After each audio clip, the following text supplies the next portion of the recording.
जय श्री राधे, जय श्री कृष्णा। दोस्तों, हरिशनि एकादशी शुरू होने वाली है, इस माह में पड़ने वाली है। तो आप सभी को ये जानकारी होना अति आवश्यक है कि हरिशनि यानी देवशनि एकादशी की तिथि कब पड़ रही है, कब पारण करना है, कब इस व्रत को करना है और कब से आप लोगों को शुभ कर्म नहीं करने हैं। तो चलिए ये सारी जानकारी हम आपको विस्तृत में बताएंगे कि हरिशनि एकादशी कब पड़ रही है। राधे राधे दोस्तों, इस साल की सबसे पवित्र पावन पड़ने वाली एकादशी जो है वो देवशनि एकादशी हरिशनि एकादशी है जो आने वाली है। तो आपको हम बताएंगे कि देवशनि एकादशी कब पड़ रही है, कैसे आपको व्रत करना है, किस दिन पारण करना है।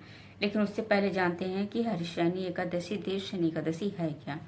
देवशनि एकादशी इस दिन से भगवान विष्णु 4 महीने के लिए योग निद्रा में चले जाते हैं। तो जो 4 महीने के लिए योग निद्रा में चले जाते हैं तो चातुर्मास का प्रारंभ हो जाता है। चातुर्मास प्रारंभ होते ही 4 महीने के लिए आपको शुभ काम करना वर्जित हो जाता है।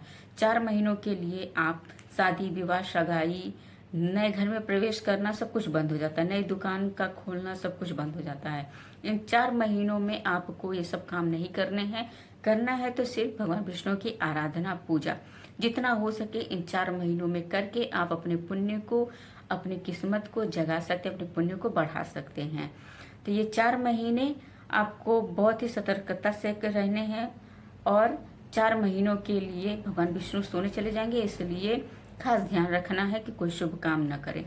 अब आइए जानते हैं कि एकादशी किस दिन प्रारंभ हो रही है। तो एकादशी जो प्रारंभ हो रही है उसकी तिथि है शुक्रवार की सुबह 6:12 से प्रारंभ हो रही है 2026 और शनिवार यानी 25 जुलाई 2026 को 8:10 रात्रि तक समापन होगा। तो इसलिए जो एकादशी का व्रत है वो आपको रखना है शनिवार 25 जुलाई को और समापन जो होगा एकादशी का वो रविवार यानी 26 जुलाई को आपको 5:29 से लेकर के 8:22 के बीच में आपको पारण कर लेना है। तो आइए अब जानते हैं कि एकादशी का व्रत कैसे रखना है। इस दिन आपको सुबह उठ करके नहा धो करके सूर्य भगवान को जल दें। उसके बाद से अपने हाथ में थोड़ा जल लीजिए और भगवान विष्णु के एकादशी के व्रत का संकल्प कीजिए। संकल्प करने के बाद आप भगवान विष्णु के समक्ष बैठिए, धूप दीप नैवेद्य फूल पुष्प फल मिष्ठान जो हो सके आप भगवान विष्णु को अर्पित करिए, व्रत कीजिए। उनके नामों का जाप कर सकते हैं आप, विष्णु सहस्त्र नाम का पाठ करें, गीता जी का पाठ कर कीजिए। इसके बाद से आप पूजा पाठ करने के बाद पूरे दिन का व्रत रखिए। याद रखिए व्रत में आप जो आप खा सकते हैं वो फल दूध इत्यादि ले सकते हैं। और सबसे बड़ी बात यह है कि आप जब व्रत रख रहे हैं तो याद रखें कि व्रत में किसी का दिल न दुखाए, झूठ न बोलें, जितना हो सके चुप रहें और भगवान विष्णु के नामों का जाप करते रहें। इससे आपका व्रत पूर्ण रूप से सार्थक होगा, सफल होगा।